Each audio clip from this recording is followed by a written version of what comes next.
அம்மா, என்னால முடியல. இன்னைக்கு நிறைய வேலை இருந்துச்சு. சூடா ஒரு கிளாஸ் காஃபி குடுக்கறியாமா? என்னடி இது? எல்லாமே அப்படியே இருக்கு, எதுவுமே சாப்பிடலையா நீ? எல்லாரும் அவங்கவங்க இஷ்டத்துக்கு ஆடுங்க. அம்மா அம்மா, எனக்கு இன்னைக்கு பசிக்கவே இல்லம்மா. என்னம்மா இது? ஏன் கண்ணெல்லாம் செவந்து இருக்கு? வெங்காயத்தை நறுக்குனா அப்படித்தான் இருக்கும். வெங்காயம் நறுக்குனா கண்ணுல தண்ணி வரும். கண்ணு ஏன் செவந்து போகுது? முதல்ல கண்ணுல இருந்து கண்ணீர் வரும், அதுக்கப்புறம் கண்ணு செவந்துடும். வித்யா மறுபடியும் எடகுடமா ஏதாவது பண்ணணும். இந்த வீட்ல எல்லாரும் அவங்க இஷ்டத்துக்கு இருக்காங்க. யார் யார் பேச்ச கேக்குறாங்க? ஆளுக்கு ஒரு பக்கம் போனா நான் என்ன பண்றது? நான் டிஃபன் சாப்பிடலன்றதுக்காக இப்படி எல்லாம் குத்தி பேசாதம்மா. பின் என்னடி, காலையிலயும் டிஃபன் சாப்பிடல, கொண்டு போன டிஃபன் பாக்ஸையும் அப்படியே கொண்டு வந்துட்ட. நாள் பூரா பட்னி கடந்தா என்ன அர்த்தம்? கோயிலையும் எதுவும் சாப்பிட மாட்டேன், கேட்டா அம்மன் பிரசாதம்னு சொல்வேன். இல்லம்மா, நான் சாப்பிட்டேன். பட்னியா இல்ல, என் ஃப்ரெண்ட்ஸ் எல்லாம் வந்தாங்க, அவங்க டப்பால இருக்கிறது சாப்பிட்டேன். அப்ப நான் சமைச்சத தலையில கொட்டிக்கவா? லலிதா, சுந்தரி, நான் உனக்கு ஒன்று வாங்கிட்டு வந்திருக்க, வந்து சாப்பிடு. இப்பெல்லாம் வீட்டு சாப்பாடு யாருக்கும் பிடிக்கிறது இல்ல, வெளிய சாப்பாடு தான் பிடிச்சிருக்கு.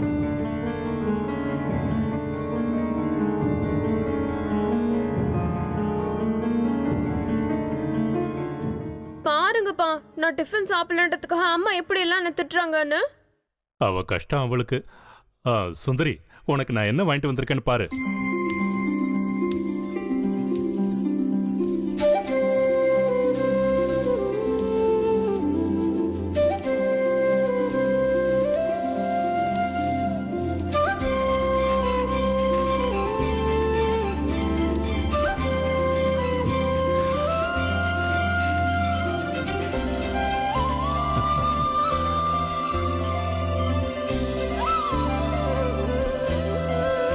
சாப்பிடுமா.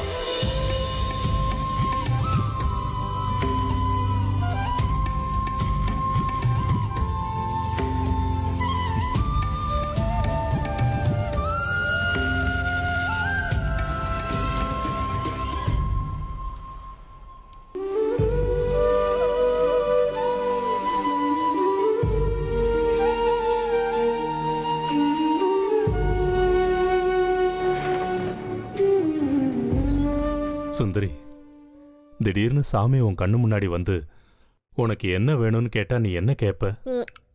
முதல்ல எனக்கு சாமி மேல நம்பிக்கையே இல்ல.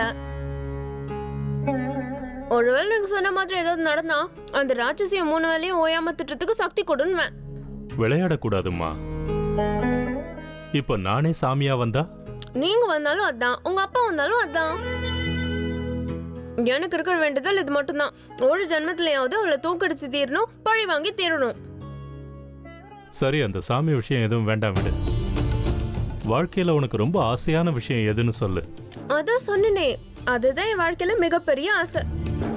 ஆமா, இன்னைக்கு என்ன திடீர்னு இத்தனை கேள்வி கேக்குறீங்க? இன்னைக்கு நான் கல்யாணம் பண்ணிக்கிட்டு வேற வீட்டுக்கு போற மாதிரி. அதான் கல்யாணமே நின்னு போயிடுச்சுல. கல்யாணம் இப்போ நின்னு போச்சு. ஆனா என்னைக்கு இருந்தாலும் நீ எங்களை விட்டு போக போறவ தானே. மாமா. சுனிதா, நீ இப்ப எதுக்காக இங்க வந்த? உன் புருஷன் ஜக்கி உன்னை பார்த்தானா பெரிய கலாட்டா பண்ணுவான். இடம் பொருள் ஏவல் எதுவும் பார்க்க மாட்டான், அவமானப்படுத்திடுவான். யார் என்ன நினைச்சாலும் பரவாயில்ல மாமா, எனக்கு அதை பத்தி எல்லாம் கவலை இல்ல. சுந்தரி எப்படி இருக்கா? அவ கதையை விடு. நீ எப்படிமா இருக்க? யார் மேலேயோ கோவப்பட்டுக்கிட்டு யாராவது சாப்பிடாம இருப்பாங்களா? என்னாச்சு உனக்கு? நானும் அன்னைக்கு வீட்டுக்கு வந்தேன். இவர் எட்டி உதைச்சது எனக்கு பயங்கரமா வலிச்சது மாமா. எதுவும் சாப்பிட முடியல, அதான். அதுக்கப்புறமும் திடீர்னு உட்காந்துட்டு ஏதேதோ திட்ட ஆரம்பிச்சுட்டாரு. என் காதுல எதுவுமே விழல. கடைசியில ஒரு உதைச்சாரு. நான் கீழே விழுந்ததான் தெரியும், வேற எதுவும் ஞாபகம் இல்ல. அதுக்கப்புறம் நீங்க வந்ததா அவர் என்கிட்ட சொன்னாரு. இப்ப பரவாயில்ல மாமா, நல்லாதான் இருக்கேன். சந்தோஷம். நானும் உன்னை பார்க்கணும்னு நினைச்சுக்கிட்டு இருந்தேன். இப்போ சுந்தரி விஷயம் தெரிஞ்சது எனக்கு, உனக்கு, தேசிகருக்கு மட்டும்தான். தேசிகர்கிட்ட இந்த விஷயத்தை யார்கிட்டயும் சொல்லாதீங்கன்னு சொல்லிட்டேன். உங்ககிட்டயும் சொல்லியிருந்தேன், இன்னொரு வாட்டி ஞாபகப்படுத்தலான்னு நினைச்சேன். உன்னை கெஞ்சி கேட்டுக்கிறேன். என்ன ஆனாலும் சரி, என்ன சந்தர்ப்ப சூழ்நிலை வந்தாலும் சரி, சுந்தரி விஷயம் யாருக்கும் தெரியக்கூடாது. முக்கியமா உன் புருஷனுக்கு இந்த விஷயம் தெரியவே கூடாது.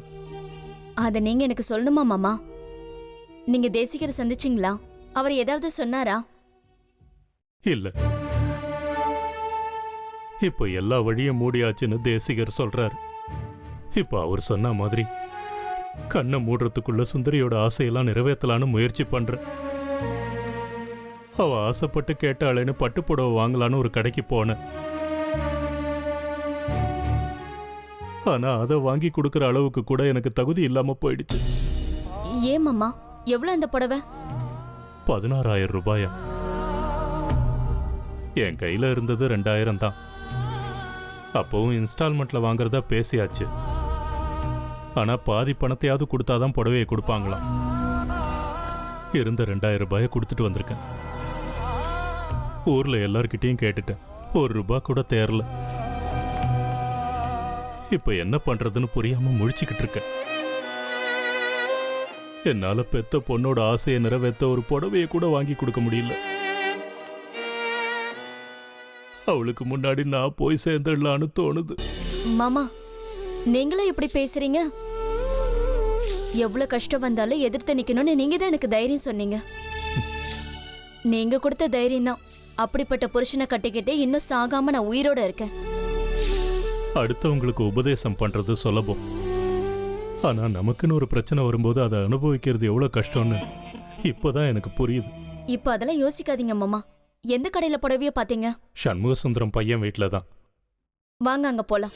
சுனிதா, என் கையில 10 பைசா கூட இல்ல. பரவாயில்ல, வாங்க மாமா, நான் பேசுறேன், வாங்க. சரி இரு.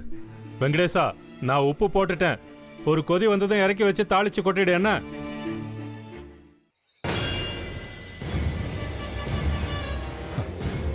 வணக்கங்க. இவ்வளவு நேரமா உங்களுக்கு? நேரத்துக்கு வரணுங்கிற அறிவே இல்லையா உங்களுக்கு? 10 மணின்னு சொல்லிட்டு 11 மணிக்கு வரீங்க. 1 மணி நேரமா காவல்கார மாதிரி நடு ரோட்ல நின்னுகிட்டு இருக்கேன். எனக்கு இதை விட்டா வேற வேலையே இல்லைன்னு நினைச்சுக்கிட்டு இருக்கீங்களா? பணத்தை மட்டும் கை நிறைய வாங்க தெரியுதுல்ல. நீங்க பணம் கொடுத்தவரா இருக்கலாம், அதுக்காக நான் ஒன்னும் அடிமை கிடையாது. எனக்கு ஒன்னும் தலையெழுத்து கிடையாது சாமி. ஊர்ல 1000 ஏக்கர் நிலம் இருக்கு சாமி. எனக்கு விவசாயம் பார்த்துக்கிட்டு நான் சந்தோஷமா வாழ முடியும். நீங்க கொடுத்த பணத்தை நான் பேங்க்ல போட்டிருக்கேன். ஒரு 10 நிமிஷம் இருங்க, நானே கொண்டு வந்து கொடுத்துறேன். பெத்தவங்களே என்ன ஒரு வார்த்தை சொல்ல மாட்டாங்க. கண்டவங்க கிட்ட வாங்கி கட்டிக்க வேண்டியதா இருக்கு. ஏய், உன் பேர் என்னடா? மாதேஷ். மாதேஷ், கீதேஷ், எனக்கு என்ன? என் கூட வா, பணத்தை கொடுக்குறேன். உங்க ஐயா கிட்ட கொண்டு வந்து கொடுத்துரு. அவசரப்படாதீங்க. என்னையா நீங்க இப்ப எதுக்கு இவ்வளவு கோவப்படுறீங்க? ஏதோ கோவத்துல 2 வார்த்தை பேசிட்டேன், மனசுல வச்சுக்காதீங்க. தாமதமா வரதுக்கு எனக்கு மட்டும் ஆசையா சாமி? கிளம்பிட்டேன். ஸ்டவ் பாழாயிடுச்சு. பம்பு ஸ்டவ் எவ்வளவு முயற்சி பண்ணியும் பத்த வைக்க முடியல. நான் கிளம்புனா திரும்பி வர 3-4 நாள் ஆகும். ஸ்டவ் ரிப்பேர் கடைக்கு போனா கடை லீவு. உடனே வேற ஏற்பாடு பண்ணேன். விறகடுப்பை மூட்டினேன். 1 வாரமா மழை வேறையா, விறகடுப்பு எரியல. வீடு பூரா புகை கூண்டு வேற ஈரமாயிடுச்சு. அதை போய் சுத்தம் பண்ணலானா அதுல ஒரே தேளு. சாகடிக்க முடியல. நாராயண சொரூபம்.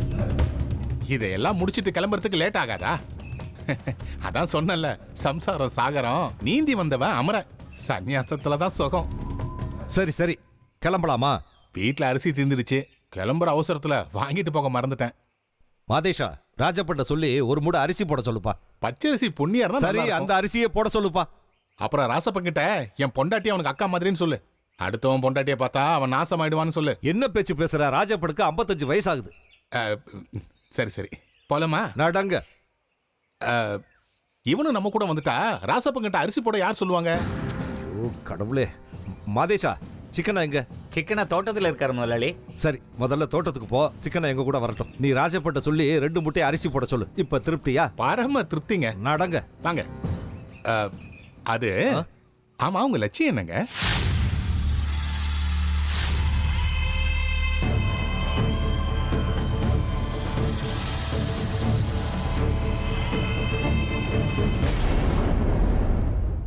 இவர் ஒரு புடவைய பார்த்துட்டு போனாரமே, அந்த புடவைய எடுங்க. ஓ, அதுவா? அதை தரேன்.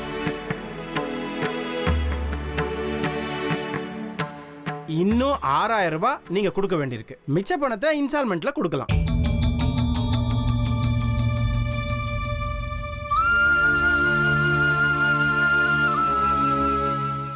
இதை வச்சுக்கோங்க. இது 6000 ரூபாய் இல்ல, 10,000 ரூபாய்க்கு மேல உங்களுக்கு பணம் கிடைக்கும். இதை வச்சுக்கிட்டு இந்த புடவைய கொடுங்க. இங்க பாருங்க, இது புடவை கடை. நகையை வச்சுக்கிட்டுலாம் புடவை தர முடியாது. நீங்க ஒன்று பண்ணுங்க, அடமான கடைக்கு போய் இதை வச்சுட்டு பணத்தை கொண்டு வாங்க. அது வரைக்கும் இந்த புடவைய நான் பத்திரமா எடுத்து வச்சிருக்கேன். நீங்க கவலைப்படாம போயிட்டு வாங்க.